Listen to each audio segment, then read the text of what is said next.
Okay, so now we're going to take a look at the lesson check. Okay, the first question, number 1, says, which segment is parallel to JK? So I'm going to look at my figure here. This is line JK here.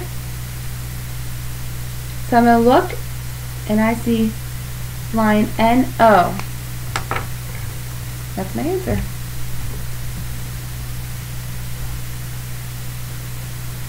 So number 2 says, if LK equals 46, here's LK, that equals 46, what is NM?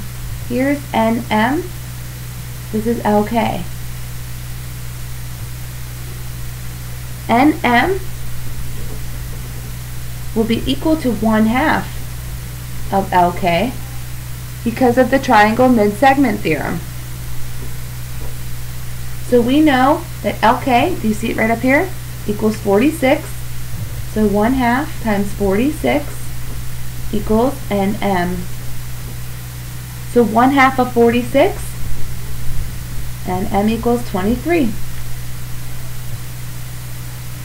Okay, for number 3, it says if JK equals 5x plus 20 and NO equals 20, what is the value of x?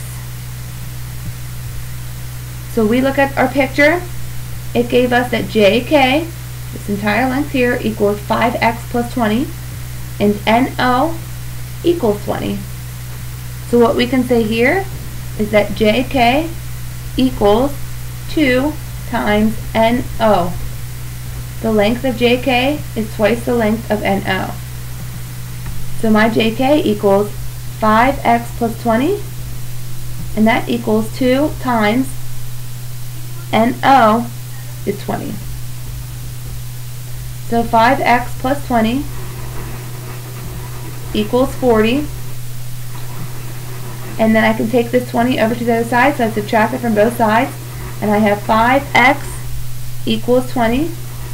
So x would equal 4. That is my answer. Alright, for this number 4, for the lesson check, vocabulary. How does the term mid-segment describe the segments discussed in this lesson? Whenever you look at a mid-segment, the mid-segment is a segment whose endpoints are the midpoints of two sides of a triangle. So if you remember that the mid-segments hit the two midpoints of a side of a triangle, that's how you can describe what it is. For number 5, it says, if two non-collinear segments in the coordinate plane have slope of 3, what can you conclude? It's telling us if two non-collinear segments in the coordinate plane have slope of 3. So that means they have what? The same slope. So same slope, if two lines have the same slope, that means that those lines are parallel. Parallel 1.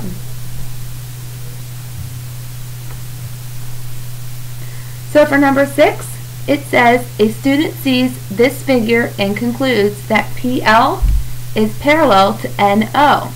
What is the error in the student's reasoning? So here's my PL and here's my NO. Do you see how these two are marked here? So we can say yes, P is the midpoint of NT. But let's look at L. Is anything else marked in these lines to show that those lines here and here are equal and that this is indeed the midpoint? No. So the student, the error there, he assumed that L was the midpoint.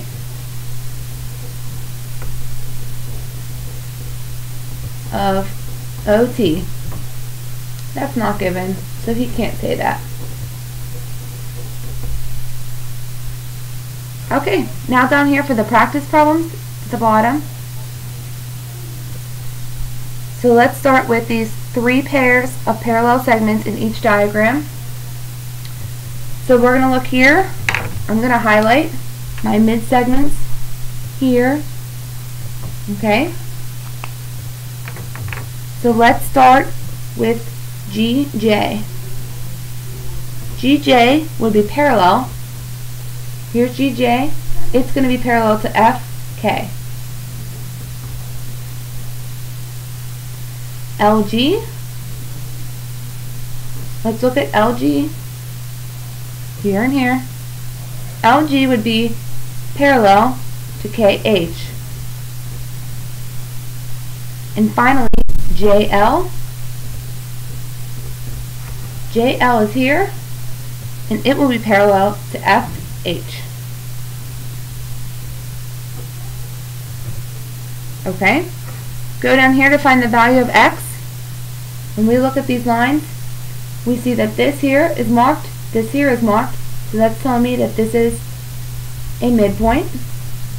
Same thing down here, this one's marked congruent to this one, so that's my midpoint. Once again, I'm going to mark my mid-segment just so you can see it. So whenever I look here, this length here should be 1/2 the length of this. Do you guys agree? If this one will be twice as long as this one here. So I'm going to write 72 equals 2 times 6x. So I take the 2 times 6, that gives me 12. So 12x equals 72. Divide each side by 12, and I get 6 equals x.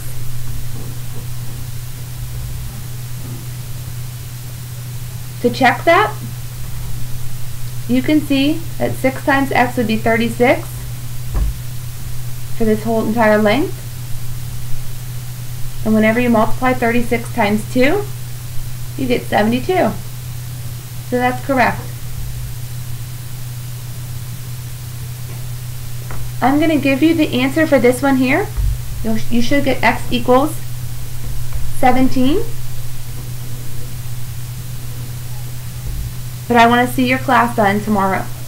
See your work done, tomorrow in class. So I want you to set this up, set up the equation, and if you get x equals 17, you should be good to go. Okay. Have a good night. I'll see you tomorrow in class.